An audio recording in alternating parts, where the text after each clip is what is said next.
그래놓고 이 40분의 권역을 설정을 했단 말입니다. 자, 그때부터 어떻게 분석을 하느냐.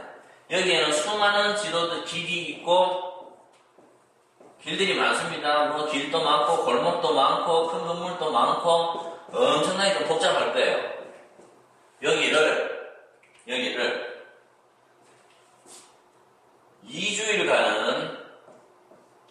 2주일간은 차로서 요 권역에 있는 부분들을 다 돌아다니세요. 골목, 대로변, 주차장, 차로서 이 부분을 다 탐방을 하셔야 돼요. 요 권역에 있는 부분들을. 다 탐방을 하셨죠? 자, 그러면은 어느 정도 이 권역에서 원래 이 가까운 것은 잘 안 보여요. 그래서 우리 집 앞에 이렇게 훌륭한 상권이 있을 줄은 몰랐는데 그러한 부분들을 한 2주 정도 열심히 다니시다 보면은 자기도 경험해보지 못했던 동네 상권들이 나옵니다. 그러면은 그 상권들을 체크를 하세요. 아, 여기가 좋구나. 여기도 좋았어. 여기도 좋네. 여기도 좋았어. 이 뭐야? 없을 줄 알았던 상권들이 그나마 자기 자금력에 맞는 상권들이 보이기 시작해요. 그 2주를 지나면은 그 다음 주부터는 운동화를 신고 잠바를 입고 걸어서 이 부분들을 심도 있게 낮 시간과 밤 시간, 그러니까 여기 낮 식사 시간과 밤에 이 식사 시간대에 집중적으로 이 자기가 설정했던 근육을 걸어서 다니십시오.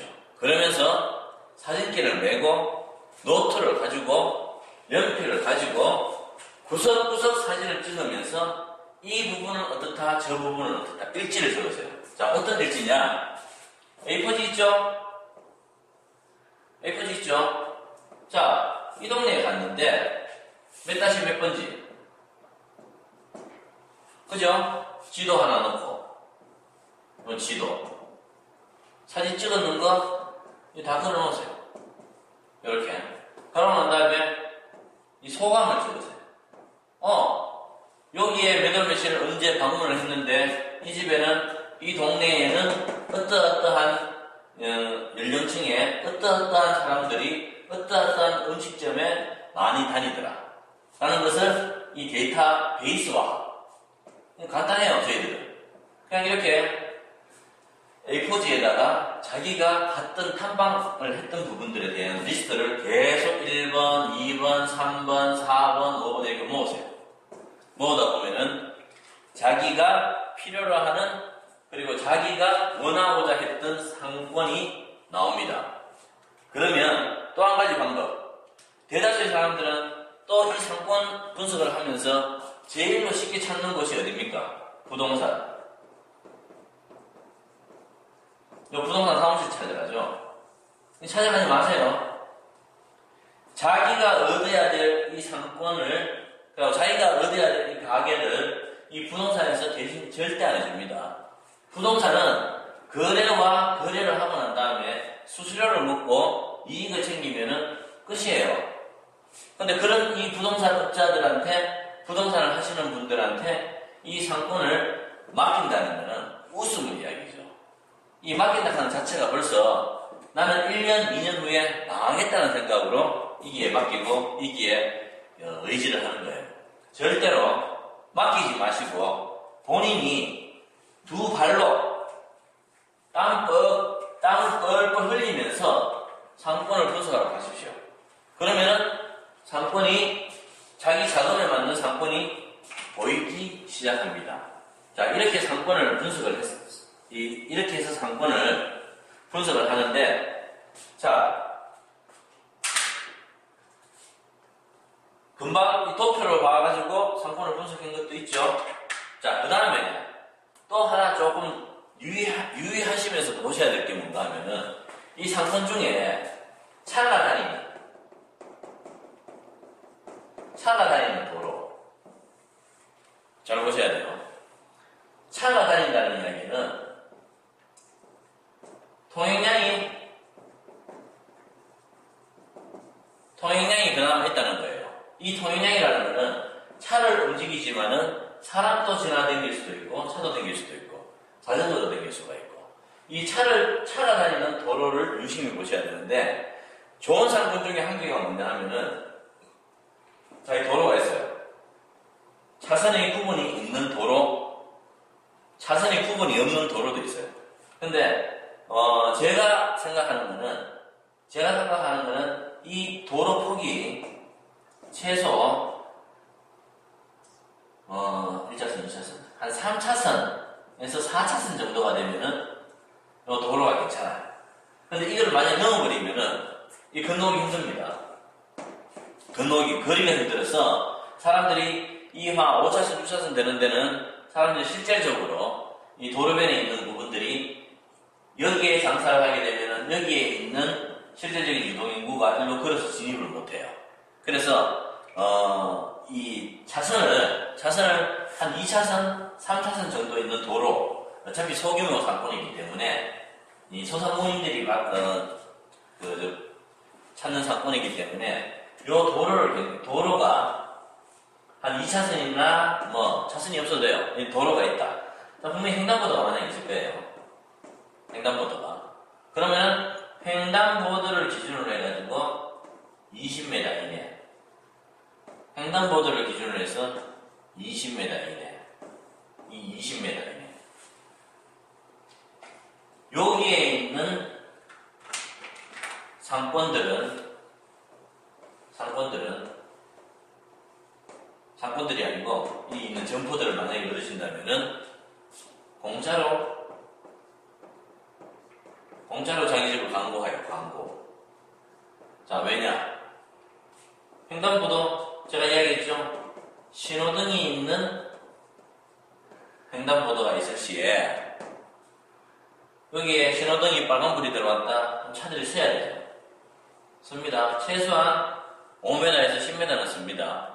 그러면은 요 주기가 보통 5분에서 7분 사이에 한 번씩 전멸등이 빨간불로 갔다, 파란불로 갔다, 그렇게 하기 때문에 항상 서야 됩니다. 그러면은 여기 차가 정차대가 있었을 때 사람이 심리적으로 똑바로 봅니다. 주위를 보게 되죠. 왜? 신호가 걸렸으니까.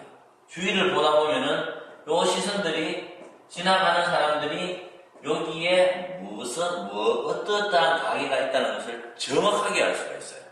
그래서 지나가는 차량에 의해서 공짜로 광고를 하는 거니까 요 상품 분석 중에 요 신호등이 있는 도로라면은 신호등을 기점으로 해서 20m 내지 30m. 요 신호등을 기점으로 해서 20m에서 30m. 자, 근데 제가 왜 요쪽과 요쪽은 왜 안 정할게요? 이건 좋은 상권이 아니에요. 왜? 여기는 신호를 대기해서 차량들이 머물러서 그 3분에서 5분 시간 동안 바라보는 시선들에 의한 광고가 있지만은 신호가 딱 끝나면 차는 지나가 버립니다.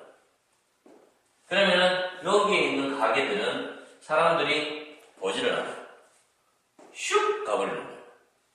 자, 요것도 마찬가지입니다. 여기 있는 가게들은 신호가 끝나면 슉 지나가 버려요. 그러면 여기에 있는 가게나 여기에 있는 가게나 보시면은 임대비는 거의 비슷합니다. 거의 비슷해요. 그런데 왜 광고를 할 수 있는 자리에 들어오는 것이 훨씬 낫지 광고도 할 수 없는 이 자리에 같은 돈을 주고 들어갑니까?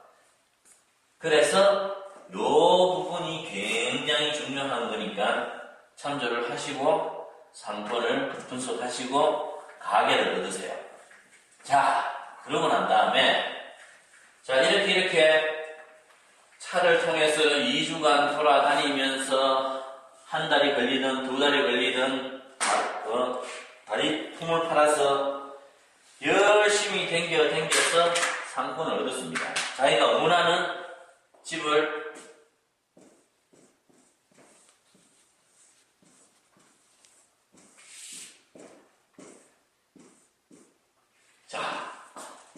내가 다니다 보니까 이 집이 도로에서는 좀 벗어났지만은 이 집이 그래도 좀 좋은 것 같아 라고 분석이 됐다면은 여기 얻으려고 하는 집이 좋은지 안 좋은지 알 수 있는 방법 없어요. 다른 책에는 있어요. 자, 만약에 얻으려고 하는 집에 서서 집사람과 자기와 전화를 한다고 하십시오. 전화. 요 자기가 하려고 하는 가게 이름이 덕만이 박수입니다. 주인이 자기가 집사람이 전화를 합니다. 여보세요? 예, 여보세요. 덕만이 박수입니다. 고객이 집사람이 고객입니다. 고객이 묻기를 여보세요? 그 덕만이 박국수죠? 예, 맞습니다. 여기가 덕만이 박국수입니다. 거기 가려면 어떻게 가죠? 라는 전화를 많이 받으실 거예요. 그럴 때, 예, 여기는 KT 맞은편입니다. 여기는 무슨 목욕탕 뒤편입니다. 라고 간단 명료하게 자기 집을 소개할 수 있는 점포면은 A급입니다. 근데 만약에 이 부분 자기가 얻으려고 하는 이 부분이 전화상으로 여보세요? 덕만이 박국수입니다. 어떻게 가면 되죠? 예, 거기는 대로변에 있는 KT를 지나서 골목에서 우회전 하시고 쭉 내려오시면은 왼쪽으로 골목이 2개 있는데 한 개는 왼쪽으로 좀 복잡해지죠? 그러면은 나쁜 상권이에요. 그런 가게는 얻으면 안 됩니다. 그런 가게는 얻으면 안 돼요. 아시겠죠? 좋은 상권, 나쁜 상권 그렇게 해서 얻고 그 다음 사람들이 대다수 초등학교 자리에 가면은 이 초등학교 인근에 있는 가게를 보면 대다수가 가게가 됩니다. 왜? 요즘 초등학교 학생들이 적거든요. 그래서 가게가 전부 다 빈점포도 많이 나오고 그리고 가게의 상권 자체가 형성이 안 돼가 있는데 여기를 집중적으로 공략하실 필요가 있어요. 왜? 여기는 임대비와 보증금이 낮습니다. 그런데 왜 이렇게 다르냐? 왜 이 초등학교 근처에 있는 이 상권으로 들어가야 되느냐? 초등학교 인근에는요, 이 초등학교라는 것은 초등학교 1학년부터 초등학교 6학년까지 학생이 들어가지만은 그거 따라서 학부모가 들어가요. 학부모가. 그러면은 A라는 초등학교 앞에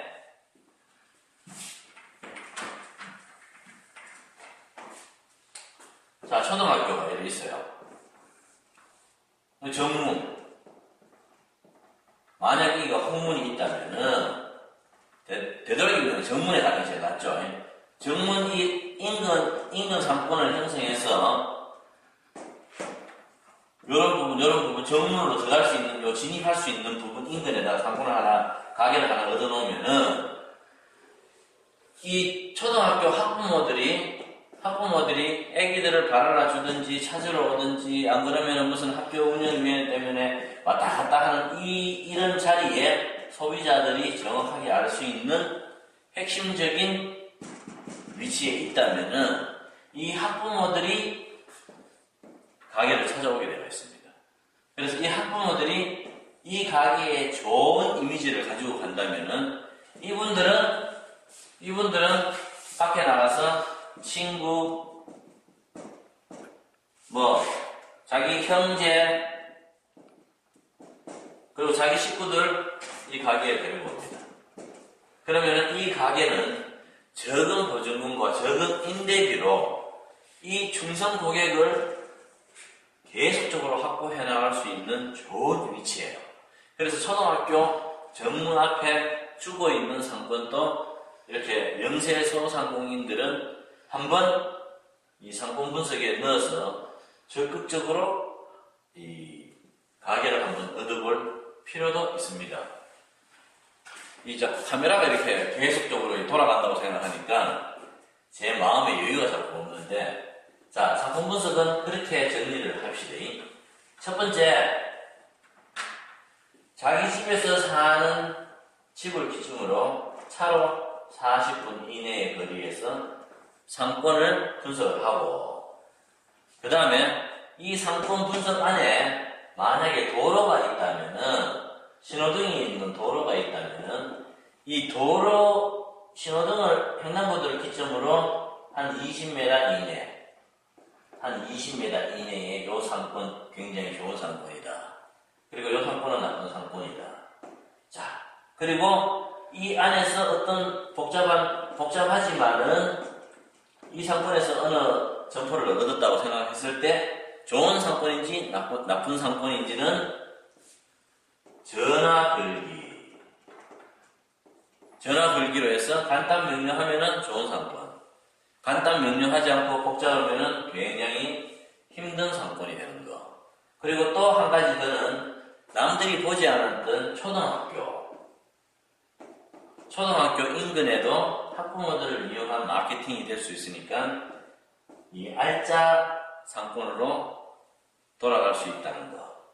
이렇게 상권 분석을 해드리겠습니다. 이 상권 분석을 좀 이용하셔가지고 이 가게를 얻다 보면은 정말로 적은 자금으로 자기가 개발할 수 있는, 그리고 자기가 1, 2년 동안 굉장히 고생하면서 시행착오를 겪을 수 있는 그 노하우를 배울 수 있는 이 가게를 얻을 수 있습니다. 그래서 저는 적극적으로 제가 연구하고 분석했던 이 상권으로 영세 소상공인들이라면은 한번 생각을 해볼 필요도 있고, 그리고 돈을 좀 가졌지만은 조금적인 어떤 경험을 갖추려고 하신다면은 그분들조차도 이러한 상권을 이용하셔서 잘 분석을 하시고 들어가신다면은 아마 적은 자금으로 대박이 나는 가게를 꾸릴 수가 있을 거예요. 감사합니다.